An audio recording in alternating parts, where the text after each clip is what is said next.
Fala galera, sejam muito bem-vindos a mais um Na Real Talk. Estamos aqui hoje com o pastor André, meu amigo, discipulador. Obrigado, Abel, obrigado pela oportunidade. Espero que vocês gostem dessa nossa conversa. Isso aí, e do outro lado, meu amigo de longa data, Thiago Alexandre Kuzma. É nóis, estamos juntos, tô aqui do lado dos meus dois ídolos gospel. É isso aí, e já que ele falou que tá do lado dos ídolos, nosso tema de hoje é idolatria gospel. E para quem não me conhece, meu nome é Abel Dias, né? E eu queria saber de vocês, se tem algum contexto, qual é o conceito de idolatria que a gente podia tratar para começar a nossa conversa. André. Legal. Essa ideia de idolatria, muitos anos atrás, quando era criança, eu vi uma expressão, dita inclusive pelo Caio Fábio, acho que ele lançou um livro nesse sentido, que se chamava Síndrome de Lúcifer. E o conceito dessa síndrome era justamente o desejo que o ser humano tinha, né, ou ainda tem, de querer tomar para si a glória que não pertence a ele. Eu acho que com o passar dos anos, essa glória que deveria ser sempre de Deus, acabou sendo diretamente ou indiretamente sendo compartilhada com pessoas e até com coisas, né? Tem gente que idolatra coisas. E aí, na perspectiva cristã, quando a gente fala de idolatria, a gente fala de culto ou de uma veneração a alguém ou a coisas, né? Quando a gente fala numa perspectiva mais popular, a gente está falando que é um desequilíbrio, existe um amor desequilibrado, um apego desequilibrado, exagerado.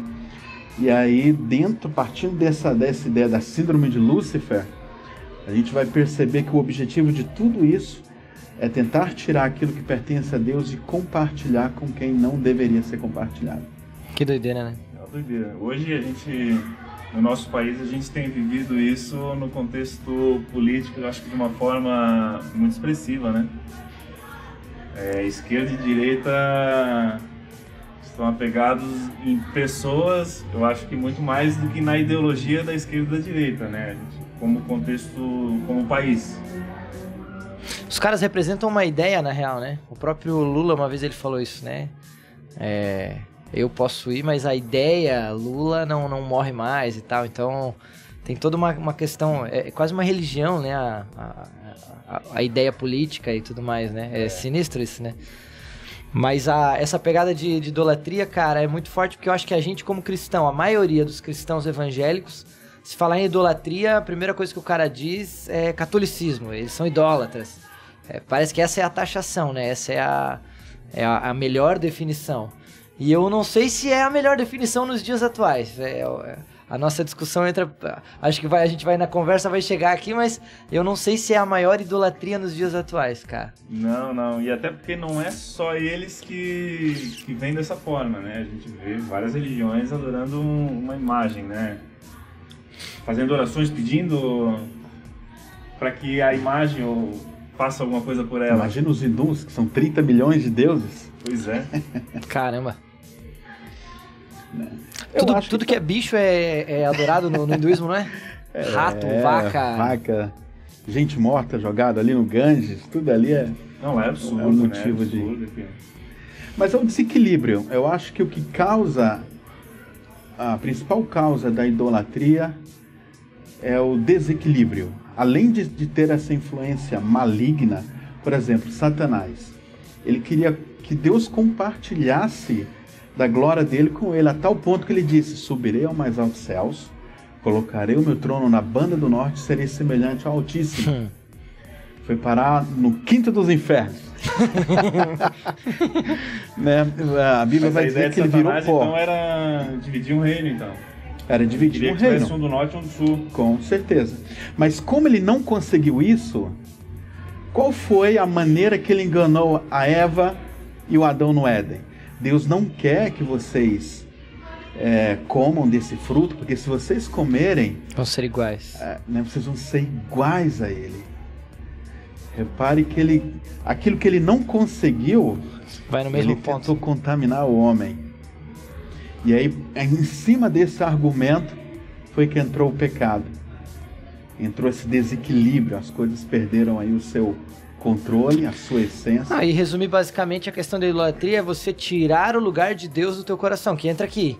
Porque só caíram no pecado porque tiraram o lugar de Deus. Ele não, a palavra dele, ou o que ele disse, ou quem ele é, perdeu o lugar dele. Não, então tá bom, eu quero fruto, eu quero este lugar, e outra coisa assumiu o lugar. Basicamente, né? Isso, e a gente consegue ver um Adão talvez até meio perdido, né? Porque ele já era semelhante a Deus, né? Ele foi criado imagem e semelhança, então eu não sei o que mais ele precisava. Exatamente. Naquela época. Não, repara o seguinte, essa questão do desequilíbrio. A mentira de Satanás instigou tanto eles, que eles, eu imagino como era o Éden, aquele tanto de frutos, aquelas árvores extraordinárias, aqueles frutos maravilhosos, mas ele decidiu comer a única, eu imagino milhares de frutos, né? Mas eles decidiram comer da única que não podia, porque foi a única que veio sobre esse argumento, né, que Satanás trouxe essa proposta de ser igual a Deus. Sendo que eles já eram, como você falou, eram semelhança de Deus. O salmista falou que eles foram criados pouco menores do que os anjos. Mas eles queriam mais. Então essa idolatria, no caso, voltando para aquilo que o pastor Thiago falou antes da nossa gravação aqui, existe aí uma investida maligna muito forte dentro desse conceito da auto-idolatria. Quando você tira o foco de Deus e coloca em si próprio, aquilo que é divino começa a perder a sua razão, e nós passamos a ter uma cosmovisão onde os nossos desejos, os nossos prazeres, aquilo que nós gostamos, é o que nos move. Essa auto-idolatria gera outras idolatrias. Doideira. E qual a gente pode dizer que tem um limite, então, entre a admiração e a idolatria. Isso pode ser até um limite pessoal, por uma admiração pessoal, ou coletivo, ou de alguém, ou de um esportista que seja, admiração e idolatria. Qual é esse limite? Cara, é engraçado, mas a admiração eu não acredito que leve a idolatria. Admiração, melhor, não acredito que tem como confundir admiração com idolatria, porque a admiração te leva a uma inspiração, te leva a você dar passos, mas a idolatria eu acho que vem no fato de você tirar Deus do centro e colocar outra coisa no centro, né? Mas será que você não pode começar com uma forte admiração por alguém e focar tanto nisso que isso vira uma idolatria? Sim. Não, mas o que eu quis dizer até a respeito da admiração não é que ela vai ficar sempre assim. Exatamente. Não é que é possível separar a admiração de idolatria, mas nesse sentido, né? Mas com certeza pode. Acho que todas as coisas podem perder o equilíbrio e se tornarem problemas. Qualquer coisa, né? Pode ultrapassar a linha. O propósito da vida cristã é que a vida cristã seja cristocêntrica. Foquemos em Cristo, colocamos Cristo no centro. E quando a gente coloca Cristo no centro, a gente passa a saber que todos nós somos iguais perante Cristo e menores do que Cristo. Aí, dentro dessa dinâmica, a gente vai entender que nós temos o direito, nós podemos admirar alguém, nós temos os nossos autores favoritos, nós temos as nossas bandas favoritas, nós temos os nossos pregadores favoritos, mas nenhum deles deve ocupar, nós não devemos admirá-los de forma desequilibrada, nenhum deles deve ocupar o lugar que pertence a Cristo nas nossas vidas. Talvez até o segredo aqui nisso daí, porque aí eu percebo uma coisa, eles não podem ocupar o lugar, mas tá, beleza, eu tô vivendo a minha vida, como que eu sei que tem algo ocupando o lugar de Deus? Como que eu faço como que eu chego aqui nessa definição? Quero me autoavaliar agora e eu quero saber se tem algo na minha vida que está ocupando o lugar de Deus. eu acho que entra numa coisa... É forte isso, né? Mas, cara, no meio cristão, no meio evangélico, às vezes a gente... O amor é uma baita de um instrumento de medição, né? A questão do amor. Eu percebo muito do cristão, por exemplo, até em relação à teologia, vamos pegar um ponto mais forte aqui, que racionalmente, logicamente, o cara diz, não, velho, eu tô certo e pronto, é assim, olha a minha ideia, a minha argumentação, eu construí tudo que eu penso, mas daí você vê que é desequilibrado aquilo ali porque faltou o amor, faltou olhar pro próximo, entender o lado do próximo, ou de se colocar como Cristo agiria naquela situação. E eu percebo que a falta de amor no apresentar minha lógica perfeita talvez exponha que existe uma idolatria em relação talvez à minha inteligência, em relação à minha teologia, em relação ao meu autor favorito. Faltou o amor para mostrar que Deus é maior do que tudo isso daqui, né? A gente vê no meio gospel muito forte com Calvino, Lutero, eu acho que... o próprio Armínio. Isso. Os grandes reformadores, eu penso que ali tem uma idolatria muito grande envolvida. Na doutrina. Mas que muita gente diz que não é meu ídolo, Aí que eu digo, explicitamente, não, cara, eu só admiro muito. Isso. Mas como é que a gente faz essa análise aqui? Agora eu ferrei com o talk aqui, acabei com tudo. Como é que faz essa análise? Se não responder essa pergunta, nós estamos lascados. Mas é que tá. O grande termômetro da vida cristã é o nosso envolvimento com as disciplinas básicas espirituais, né? Se nós lemos menos a Bíblia e mais um determinado livro de um determinado autor, indiretamente nós estamos substituindo a fonte por um intermediário. Isso. Nós estamos... Se a gente deixa de orar para nós... a gente deixa de ter esse relacionamento com Deus através da oração e troca aquele momento para ver o que determinada pessoa acha sobre um assunto, a gente também está trocando a fonte por um intermediário. Show. Né? Então, eu acredito que essa é a linha tênue, né? Que separa mesmo o que não é idolatria, ou a idolatria da admiração. Eu acho que quando você substitui aquilo que é básico da vida cristã pela opinião de alguém que você admira, sim, talvez você já começa aí a pender essa balança. Eu me atrevo até a falar que eu acho que algumas pessoas nunca foram me perguntar em oração ao Senhor o que ele pensa sobre o assunto.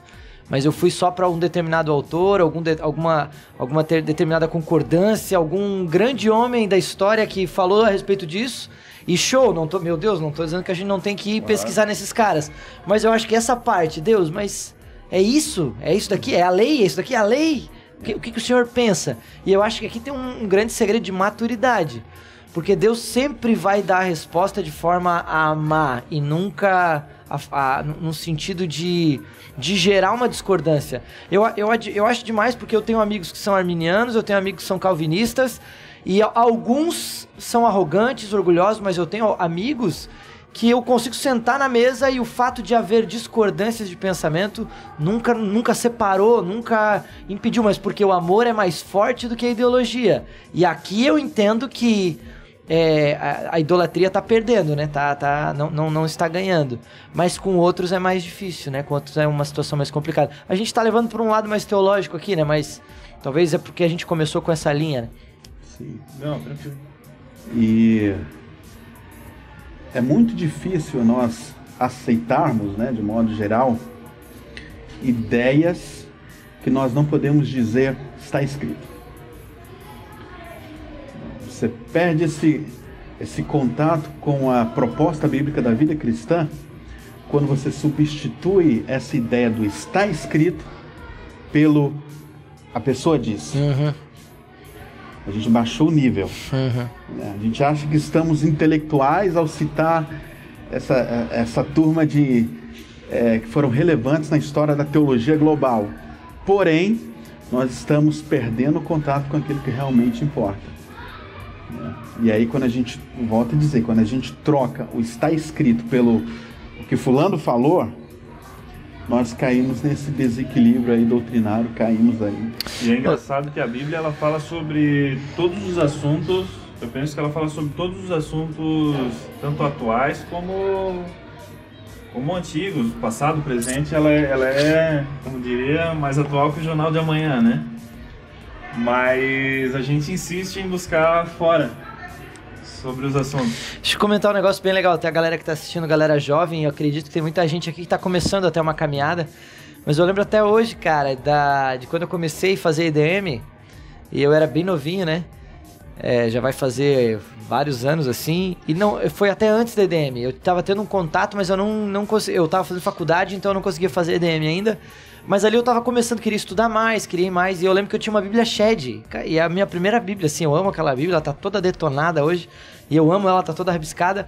Mas eu lembro de eu, não novo convertido, mas com um fogo novo pra querer conhecer as Escrituras. E todo o texto que eu lia, eu já baixava no comentário o que ele falou a respeito disso.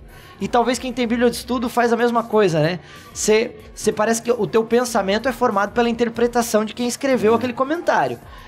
E eu comecei a perceber que, beleza, eu tava tendo ideias formadas, mas tudo aquilo que eram os comentários da Bíblia Shed. E daí eu lembro que a Polly, que tá agora em São Paulo, eu lembro que um dia, trocando ideia com ela, a gente conversando, daí ela falou, cara, compra uma Bíblia sem comentário, leia, tem uma leitura da Bíblia limpa, leia e sem ouvir o que alguém tá dizendo, e vai orar a respeito. E parece bobo, mas eu fiz isso. Daí eu deixei aquela Bíblia, comprei uma mais simples, sem estudo, sem nada, e comecei a fazer minha leitura naquela Bíblia. E comecei a anotar coisas sem mais alguém me soprando no ouvido o que aquilo queria dizer. E assim, é legal porque depois de ler, você vai pra um comentário, pega aquela Bíblia. Tá, agora eu quero ver o que o cara diz a respeito. Mas antes eu orei, pensei, e até pra galerinha nova convertida, esse é um bom conselho. Primeiro pegue uma Bíblia pra você mais pura, e depois você pega outras opiniões, né? A gente tá falando de Bíblia aqui, e a gente importante como cristão... Isso aí. Importante. Pode ser que alguém idolatra mais a Bíblia por ter ela física do que realmente crê que ela é a palavra de Deus? Tem, né? É um ponto... A gente disse que não ia ter polêmica, mas já tá tendo polêmica. O Abel só ficou em casa pensando em polêmica. Só matutando, mas vocês não estão ligados. Tipo o Ratinho, isso aqui é o programa do Ratinho. Deixa eu ver se eu entendi. A sua pergunta é o seguinte: existem pessoas que valorizam mais o físico do que o conteúdo? Basicamente é essa pergunta ou não? Isso, mais a Bíblia, porque é palpável, né? A gente geralmente idolatra aquilo que a gente vê. Mas é tipo a galera da igreja da China, que o cara tem uma página, às vezes, da Bíblia, é nesse sentido? Não é nesse sentido, é porque assim, muitas vezes a gente deixa de buscar a Deus porque a gente tem algo que Ele deixou. Sim, mas isso é uma cultura herdada ainda da Igreja Católica. Eu costumo dizer que aquela reforma que foi iniciada ali com Hus, 100 anos depois com Lutero, foi uma reforma que começou, mas ela não terminou. Uhum. E a gente pegou muitos costumes da Igreja Católica e surgiu essa necessidade de ter objeto, algo palpável para a gente ter como um ponto de contato divino. Uhum. Isso foi herdado da Igreja Católica. Eu acredito que com o passar do tempo, a gente está nos desconectando disso, né? Mas antes da gravação, a gente estava brincando aqui de batistas, de presbiterianos. Eu acho isso muito curioso, porque também tem uma pincelada de idolatria dentro desses grupos. Tudo começou quando pessoas que pensavam diferente, aqueles reformadores pensavam diferente. Não, eu penso que a igreja precisa ser liderada por um presbitério, pessoas que sejam autoridades reconhecidas da igreja local. Esse grupo de pessoas ali é o que deve conduzir a igreja. Surgiu um grupo presbiteriano. Aí surgiu um outro cara com outro tipo de pensamento. Não, eu acho que batismo tem que ser igual a João Batista, não pode ser por aspersão. Se você pensa diferente, fica aí com o teu grupo, que eu vou pro meu grupo aqui, eu vou ser turma dos batistas aqui, eu creio num outro tipo de batismo. Aí veio Wesley lá com os avamentos ingleses lá e tudo mais, e ele tinha uma liturgia padrão, metódica, e surgiu um grupo que seguia aquela liturgia que ficou identificada como os metodistas. Então começou a surgir grupos depois da reforma, né, depois daquela onda essencialmente chamada de protestantismo, né, que começaram aí a formar grupos baseados em ideias, né, e é importante a gente frisar isso, toda teologia filosófica, né, tudo que a gente estuda de teologia é o pensamento, a interpretação de alguém sobre determinado assunto. E aí esses grupos começaram a se formar e isso continua até hoje. Tanto doutrinariamente aí existe aí também uma espécie de idolatria em relação a esses grupos, né? Sim. Quem é batista, sou batista até o fim. Quem é presbiteriano já tem eu me lembro o que seu meu perfil. pai, quando eu era mais novo, ele não era convertido, ele falava, né, que ele era católico e ia morrer católico, né? Hoje ele é assembleano. E a gente vê que tem muito que é assim, né? Eu sou batista e vou morrer batista, né?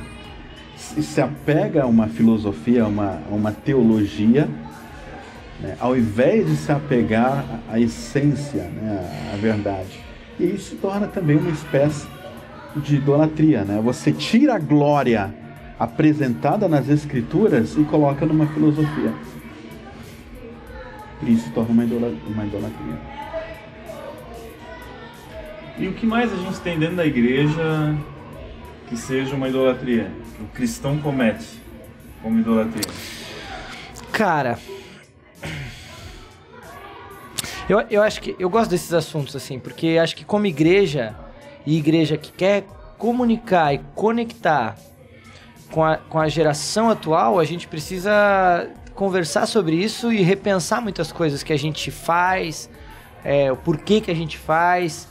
E eu acho que aí entra nesse aspecto. Algumas pessoas podem fazer por idolatria ou por tradição, tradicionalismo. E tradições boas, a gente não tem dificuldade com isso, né? Boas tradições são, necessárias. Eu e a Gabi, a gente conversa que a gente brinca a gente quer criar tradições, né? O pastor já teve a filhinha agora, a Luísa. A gente nem tem filho ainda, mas desde que a gente é recém-casado, a gente já conversa sobre isso. A gente tem que ter boas tradições.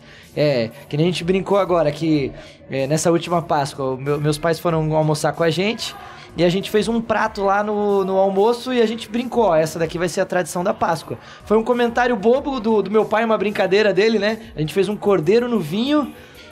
A Gabi fez um negócio lá sensacional. E daí o pai falou, isso daí é uma boa tradição de Páscoa. Daí a Gabi falou, é verdade, vai ser a nossa tradição de Páscoa. Vamos fazer sempre um cordeiro no vinho. É uma coisa boba, mas o que tá por trás? Que se não tiver cordeiro é pecado e não tiver o vinho, pegou o vinho errado. Não, mas o fato de juntar a família, ali que tava a boa tradição, né? Juntarmos a família, óbvio, uma comida boa por trás. Só que eu acho que muita gente faz algumas coisas não pela essência da tradição, mas de uma forma mística. De uma forma mística, exatamente. E daí se torna também um tipo de idolatria, né? Porque atende aquela liturgia ou aquela coisa. E eu acho engraçado, hoje algumas pessoas vão perguntar, cara, vocês têm telão na igreja, tem tudo pintado de preto, vocês quebraram, estão destruindo a igreja. Mas essa igreja nem isso aqui é o prédio, de certa forma, né? A igreja em si são as pessoas. E a gente entra essa discussão pode abrir bastante o leque. Mas eu acho que o fato da gente repensar coisas nos faz ser igreja viva, os templos vivos, e não apegado a alguns tradicionalismos. Isso separa, acho que, tradição de tradicionalismo, né? Mas eu acho que existe sim idolatria, até mesmo em relação a algum tipo de liturgia, né? Não pode fugir disso. Se não cantar 3 hinos no louvor, Deus não gostou do culto. Cara, a gente se apega às coisas, né? Não sei vocês, mas eu confesso que pra viver uma vida que se adapta, eu tenho que combater o meu próprio eu, porque às vezes a gente não gosta de mudança, você gosta de rotina. Quando você estabelece, você gosta daquela rotina, você não quer mudar. E mudança exige um confrontinho, né? O que a gente vê bastante é pastor sendo idolatrado, né? Ainda mais tem alguns que são bem emergentes, assim, na juventude principalmente. E com o pessoal, acho que um pouquinho mais velho, tem aqueles... Vamos citar aqui um Silas Malafaia da vida, que carrega ainda uma multidão. A gente vê isso bastante ainda, né? Eu já presenciei algumas coisas esquisitas, né? Por exemplo, eu não vou falar o nome do pregador, mas eu lembro que quando ele chegou na sala onde estávamos ali reunidos, um deles viu uma manchinha no sapato dele, e abaixou e foi limpar com a gravata aqui. E chamou aquilo de honra. Né? Eu volto a falar da questão do equilíbrio. A Bíblia nos ensina que nós precisamos ter temperança, sermos sóbrios. Ou seja, está falando de sermos pessoas equilibradas. A Bíblia fala de um equilíbrio tão extraordinário, pastor, que ela fala, não sejais demasiadamente justo. Nem justo tem que ser extremo. Né? Sim. A Bíblia nos orienta a não sermos extremamente justos. Sim. Não ter um desequilíbrio dentro do conceito da justiça. Então, muitas vezes a gente confunde,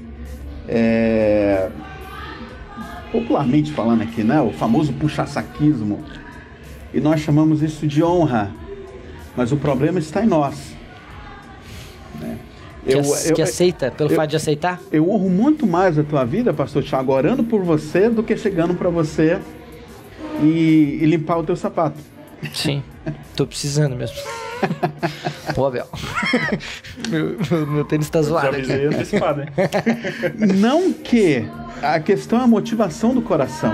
Não estou falando que o limpar o do sapato é pecado, é ruim. Sim. Mas é a motivação do teu... O problema está no porquê você fez isso. Sim. Por que fazemos o que fazemos?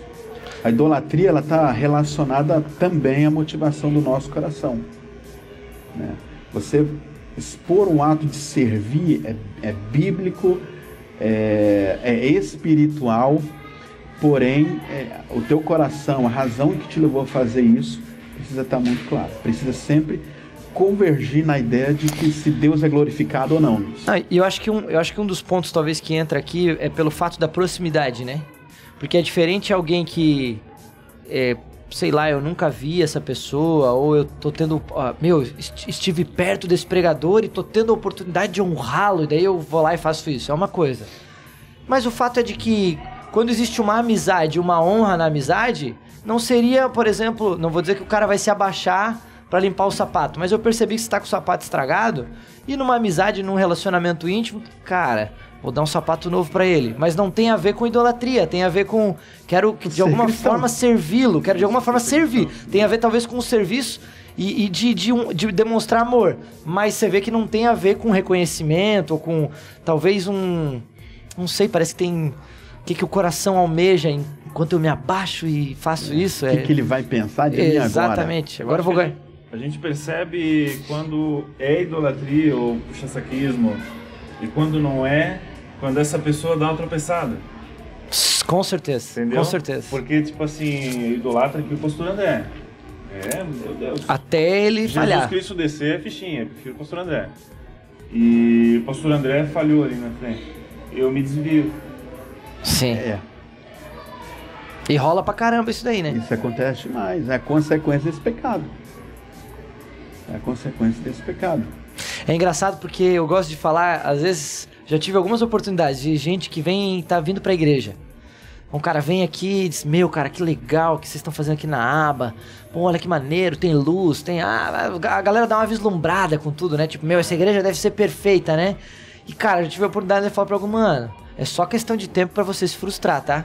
Que aqui é todo mundo homem, a gente vai falhar. Então, o fato de você escolher, se for pela estrutura ou pelo que você tá vendo, cara, você vai se frustrar. Agora, se você escolher fazer parte de uma família, você sabe que na família, às vezes, dá uns arranca-rabo. Os irmãos tretam. Dá aquele negócio que um fica bicudo com o outro. E é normal, mas é família. Então, venha sabendo que aqui todo mundo é humano e tá no processo da santificação e da graça, mas não vem com a ideia de idolatria que, cara, se for por isso, você vai se frustrar e vai sair loguinho. A gente tá em obras, né? Obras da pepino.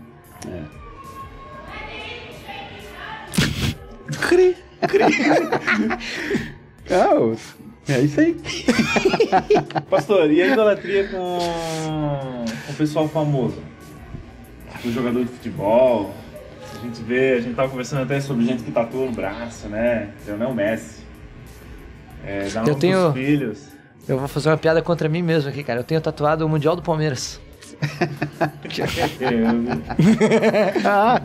Contra mim mesmo eu fiz essa piada. Ainda bem que sabe, né? Tem gente que briga porque... Não, diz que 51. Não, eu acho que esse tipo de idolatria, ela está relacionada à falta de propósito, sabe? Ou a falta do... Dentro da igreja, eu sempre falo isso, existem aqueles que são e existem aqueles que estão. O que são igreja tem um propósito, sabem o que querem fazer, sabem para onde vai, sabem o porquê fazem as coisas, conhecem claramente a motivação do coração. Esses são igreja. Quem está na igreja se apega a qualquer coisa, se apega a um time de futebol, se apega a um artista e faz aquilo um ídolo na sua vida e faz daquilo a motivação e começa a criar ideias em cima de um sonho dentro dessa proposta de se chegar nessa pessoa, enfim, de algum modo promover essa pessoa na sua própria vida. Existe isso na igreja, mas eu acredito que existe por causa disso, porque tem pessoas que estão e ainda não são igreja. Porque quem é igreja tem Jesus no centro. Quem não é igreja está sujeito a ser levado aí por muitas ideias. Eu acho engraçado porque talvez se a gente pegar alguns setores, essa questão, você falou do artista, do famoso, do esportista, mas você pegar algumas coisas, você vê claramente uma idolatria. Tipo, sei lá, o Cristiano Ronaldo, Messi, né? Você vê uma galera que idolatra os caras. Pô, o Maradona, a galera dizia o deus do futebol. Isso. Pô, e na Argentina tem uma idolatria sinistra com o cara. Fizeram lá uma espécie de religião, né? Maradoniana, lá perto do estádio da Bombonera. E eu vejo muito no futebol, a questão das torcidas organizadas. Cara, é uma idolatria. Os caras viajam o Brasil inteiro, não perdem um jogo. Os caras pagam um preço assim de madrugada, de tal. Perde emprego às vezes, né? Exatamente, o cara falta no emprego pra ir ver jogo e tal. E você vê que é completamente desequilibrado. Tem algo tomando... Eu sempre lembro daquele texto de... Se não me engano é Eclesiastes, agora me fugiu aqui, mas acho que é Eclesiastes que ele diz que Deus colocou a eternidade no nosso coração, né? E ali de alguma forma fala dessa nossa busca pelas coisas eternas, pelo próprio Deus. Eu sempre penso bastante a respeito desse texto. E o que me faz entender é que essa galera tenta suprir, cara, de uma maneira intensa, que às vezes os cristãos não são tão intensos quanto esses caras na devoção deles ao clube, ao atleta, ao artista. Pô, aquela parada de agora não pode aglomero, mas... Pô, o fulano de tal, Justin Bieber, vai fazer um show no Brasil. Cara, tem gente dormindo 3 dias antes na fila pra ter um bom lugar. E a gente vê que os cristãos não têm a mesma devoção, muitas vezes, a atender, satisfazer ou honrar o próprio Cristo. Cara, isso nos chacoalha, né? Isso nos chacoalha. Eu queria ser um retardado desse, quero ser cada vez mais um louco desse que faz qualquer coisa por Cristo. Eu quero ter essa intensidade, e eu não quero aqui falar de uma maneira romântica, mas eu quero crescer nesse lugar de devolver a Deus o lugar dele, com essa expressão de, Senhor, eu faço qualquer coisa, eu deixo de dormir por ti, é louco isso. Eu acho também que tem muito do estilo do cristão também, né?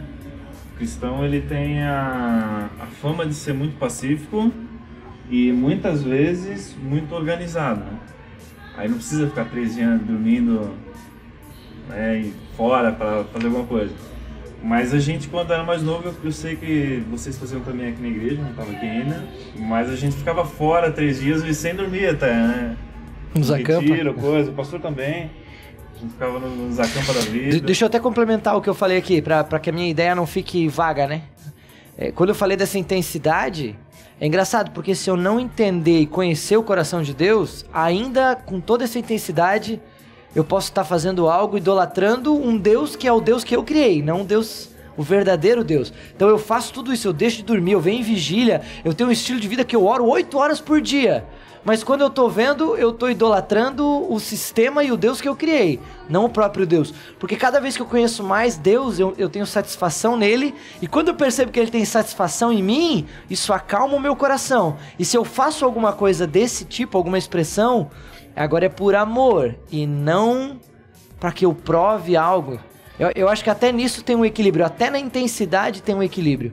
Mas tu vê que não foi uma exigência de Deus isso, né? Isso é algo que a gente gostaria talvez de exteriorizar. Mas a única exigência que Cristo deixou foi o ide. Fazer discípulos. Ele só falou ide fazer discípulos. Ele não falou faça uma semana de oração. Ele falou que a galera ia jejuar depois que o noivo não estivesse mais junto, né? Mas em nenhum momento ele fala assim, cara, idolatrem a ideia de que um dia... Sim. Ele falou ide. Tem as coisas implícitas na vida cristã, né? Quando orarem, entrem no quarto. Então, se é quando, a gente sabe que vai ter uma vida de oração. Não precisa ter uma ordem específica, vocês vão orar. Ele já deixou implícito ali. Quando orarem, é nosso estilo de vida. Vigiem e orem, que vocês não sabem o dia nem a hora. Então, vigiar e orar faz parte dessas coisas. Mas não no sentido de que Deus tá pedindo rituais e sacrifícios para que Ele nos aceite. Não, Ele já nos aceitou, né? Nesse ponto... E será que a gente não chega nesse ponto de devoção por Deus, por Cristo não ser visível? Porque a gente idolatra, a gente tem a tendência de idolatrar o visível. O pastor que fala bem, que fala do jeito que eu gosto, ou o jogador de futebol, que a gente falou. Será que é pelo motivo de ele não ser visível que a gente tem a tendência de não idolatrá-lo? É possível. Talvez essa seja uma das razões que Paulo bate tanto na tecla da gente sempre focar naquilo que nós não vemos. Talvez essa seja uma das razões que Paulo bate tanto forte nessa tecla. Agora, faz parte também, eu acho que desse DNA pecaminoso que nós acabamos por herdar.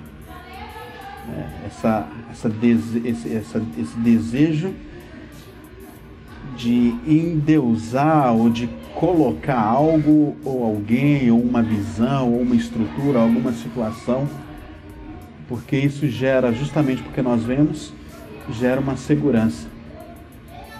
Daí vem a proposta que Paulo também bate na tecla demais, da mortificação da nossa carne.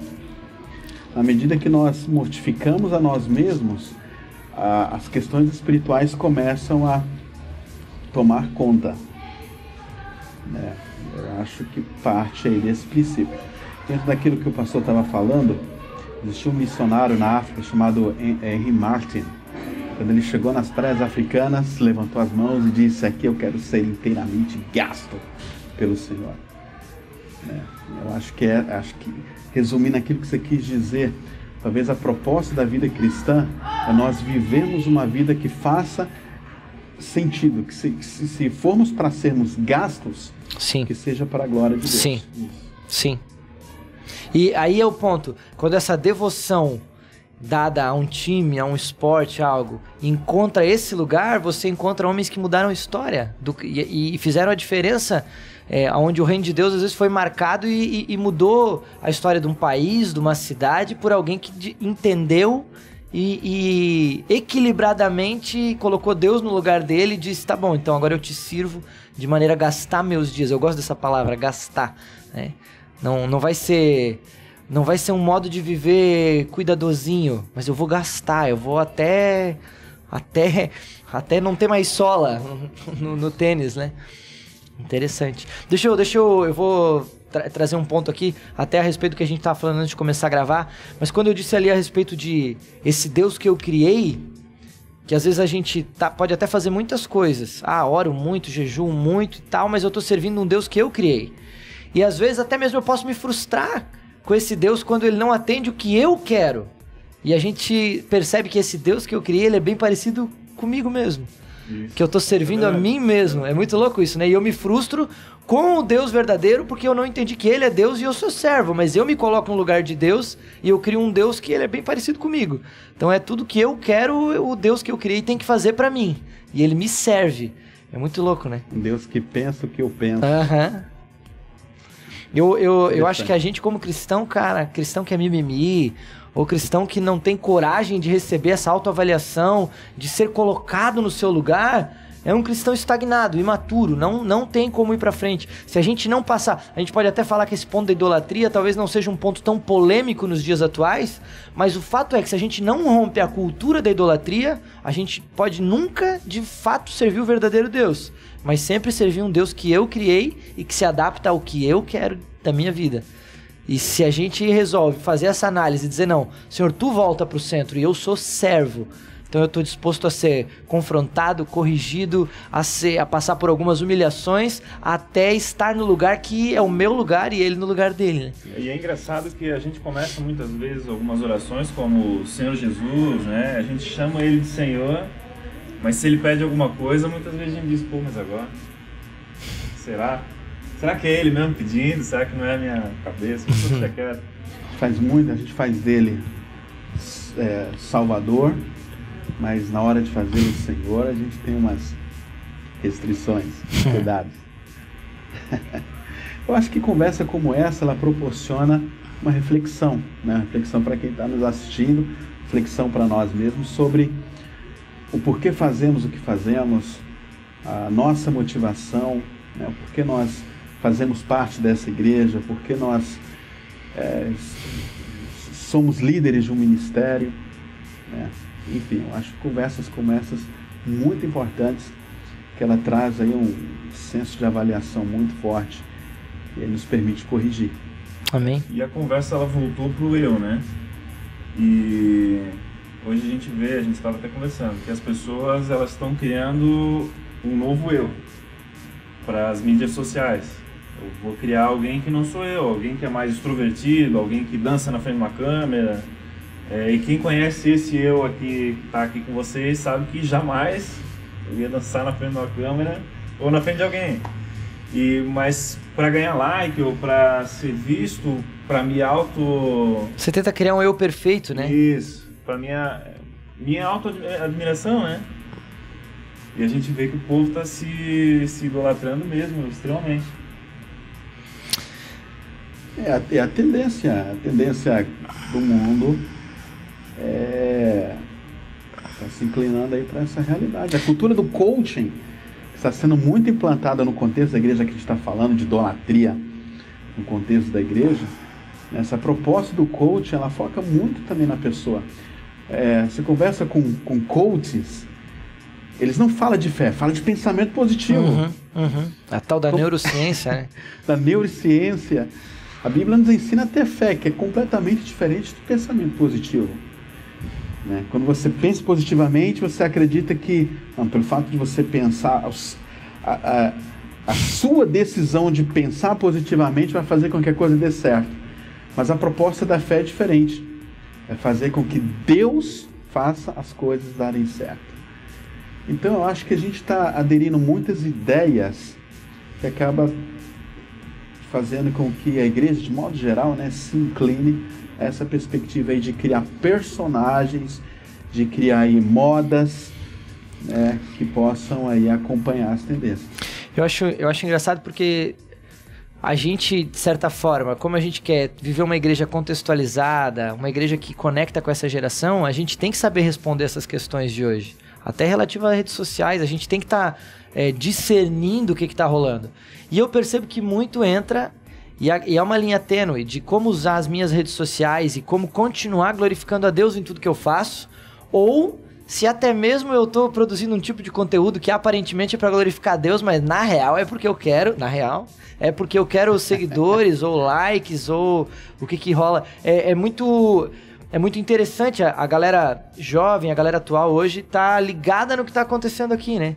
Esse personagem que eu tô criando é por aceitação ou é porque eu já não sou mais meu e é pra glorificar o Senhor, né? A pergunta de bastidor aqui, sempre todo na Real Talk tem a pergunta de bastidor, né? A galera que tá perto das câmeras aí, né? Então, a oferta de igreja hoje é bem grande, né? Você consegue achar uma igreja que se encaixa dentro daquilo que você quer. Isso não é idolatria também? Que nem o Thiago falou, procurar o seu Deus, eu vou procurar um movimento que está bombando, eu só vou em determinado tipo de igreja. Falei pro pastor André de idolatria a sistemas religiosos, né? Olha, eu sou presbiteriano, mas o culto era batista, não vou porque Deus só fala na presbiteriana. Isso também não é uma espécie de idolatria? E vamos entrar aqui só para não falar dos presbiterianos batistas, que parece que a gente tem preconceito, e meu Deus, eu amo meus irmãos presbiterianos batistas. Vamos entrar aqui, só vou em igreja que é célula, só vou em igreja que é MDA, só vou em igreja pentecostal, só vou em igreja... Que tem profecia. Que tem profecia, exatamente. Então, mas aí volta a ideia da autoidolatria. Você escolhe a igreja que te faz bem. Não é a igreja que você serve. É a igreja que responde às tuas necessidades. E aí vai ser basicamente, responde a primeira parte da pergunta aí do Alexandre. Você procura igrejas que possam te oferecer aquilo que você acha que é necessário para você, que você acha que é importante para você. A segunda parte, acho que a gente chegou aqui a comentar, né? Que foi essas idolatrias a pensamentos, a teologias, né? A filosofias. E isso se torna também uma falha muito grande, volto a dizer, quando a gente troca o estudo da Bíblia por um pensamento de alguém, nós estamos perdendo uma grande oportunidade de beber a água da fonte. Isso na verdade é tão visível hoje que a maioria das pessoas que vão na igreja, elas buscam algo para si e muitas vezes nem voltam ou ficam lá só vindo na igreja, né? Sem fazer parte, sem ser igreja efetivamente. Uma coisa engraçada, acho que é uma linha tênue aqui, o que eu vou falar também é uma linha tênue, para que eu não escolha só, mas por exemplo, eu sigo algumas pessoas nas minhas redes sociais, pessoas que eu admiro e que eu percebo que me acrescentam coisas, mas eu tenho que filtrar todas elas, porque elas entram em pontos dos quais eu como igreja ou como cristão, cara, não é o que eu vivo, não é o que eu creio. E é uma linha tênue, para que eu não escolha só, tipo assim, você me confrontou, não quero mais te ouvir. Não é nesse sentido. Mas, ao mesmo tempo, o filtro tem que estar ligado. Porque é loucura isso daí, mas não é porque o cara é um homem de Deus que tudo que ele fala é lei, né? A gente já teve, por exemplo, pastores que vêm pregar aqui, você começa a seguir nas redes sociais, algumas das coisas que os caras ensinam nas redes sociais deles e falam, e as convicções deles, conflitam com algumas coisas que a gente vive como igreja. Aí você tem que ligar o filtro, peraí. Né? Senão você não vive, senão você entra numa parada de, cara, quem tá certo, quem tá errado, e eu não vivo mais nada. Mas tudo isso você traz diante do Senhor e coloca, e ao mesmo tempo sempre dizendo, Senhor, eu não quero servir a mim mesmo, eu quero servir ao Senhor. Então eu ligo o filtro para não me perder demais, mas eu também não posso deixar de ser confrontado e de ser amado. Eu acho que tem que ter esse equilíbrio, né? Antes de você completar, sem falar que nós temos a tendência de supervalorizar ideias boas sem saber se é aquilo que Deus tem para nós. E Deus, ele não trabalha com boas ideias, Deus, ele trabalha sempre com propósito. Tudo que ele faz tem um propósito. Às vezes Deus nos deu uma visão como igreja aqui e ele quer que nós caminhemos sobre essa visão. E aí você pode até trazer, não, porque a igreja tal faz dessa maneira, a igreja lá em São Paulo faz desse jeito, no Rio de Janeiro faz desse jeito. São ideias fantásticas, mas existe um propósito de Deus aqui. E o nosso objetivo é seguir o propósito de Deus e não uma boa ideia, mas é um propósito. A gente acaba idolatrando também boas ideias. Sim. Porque a gente acaba vendo, deu certo ali, deu certo aqui, porém, nós demonstramos fidelidade com Deus quando a gente segue aquilo que Ele tem para nós. Então, galera, eu acho que a gente conversou bastante. Pastor, você quer deixar uma palavrinha pro pessoal que está vendo? Eu só quero desafiá-los a fazer essa avaliação, né? Se você está sendo igreja, se você é igreja, né? Dentro disso você vai ter aí um direcionamento sobre quais posturas, quais posicionamentos você precisa tomar para que você realmente, de fato, viva o que Deus quer que você viva. Não o que as pessoas querem que você viva, não o que a mídia impõe, tenta impor uma maneira de viver, não o que as redes sociais tentam trazer de direcionamento sobre a forma que você deve fazer, mas o que Deus quer que você faça. Se você assim fizer, você não vai se decepcionar. Nós temos aí, dizem que nós temos 40 milhões de desviados. Se você for ouvir a história dessas pessoas, a maioria dessas pessoas se desviaram porque colocaram expectativa, depositaram energia em pessoas e em coisas que não eram movidas pelo Senhor. Então, para que você evite essa situação na tua vida, coloque Jesus no centro e Ele vai revelar, vai descortinar o que Ele tem para você. Amém, pastor Thiago. Legal, eu queria deixar pra galera esse desafio mesmo. O pastor André falou dessa autoavaliação, eu acho que isso é importantíssimo nas nossas vidas, de que a gente não viva o evangelho do eu, não viva o evangelho da minha vontade, mas eu viva o evangelho da vontade de Deus, né, de cumprir o que o Senhor quer, para que eu não molde e crie um Deus que é o Deus que eu criei, ou o Deus que é parecidinho com o que eu gosto, mas para que eu viva de baixo, sendo servo, entregue ao que Deus quer fazer. E eu acredito que a gente tem uma galera sensacional, potencial para mudar realidades, para mudar a realidade de uma universidade, do seu trabalho, da sua família, mas a mudança não vem de fazer o que eu quero, mas de fazer o que o Senhor quer. Então todos os ídolos e todas as ideias que a gente criou, a gente ter coragem de colocar fora, jogar fora mesmo, de queimar essas ideias, e se permitir voltar e buscar do Senhor, o que o Senhor quer fazer e o que Ele tem para mim. Como a gente falou do propósito, Deus tem um propósito perfeito e não vai falhar. Então, descansar nisso. Isso aí. Amém. É isso aí. Então, galera, muito obrigado por assistirem até aqui. Pastor André, muito obrigado por aceitar mais uma vez. Pastor Thiago, muito obrigado, meu querido. E... galera, fica com Deus, até a próxima, siga a gente nas nossas redes sociais e até, tchau!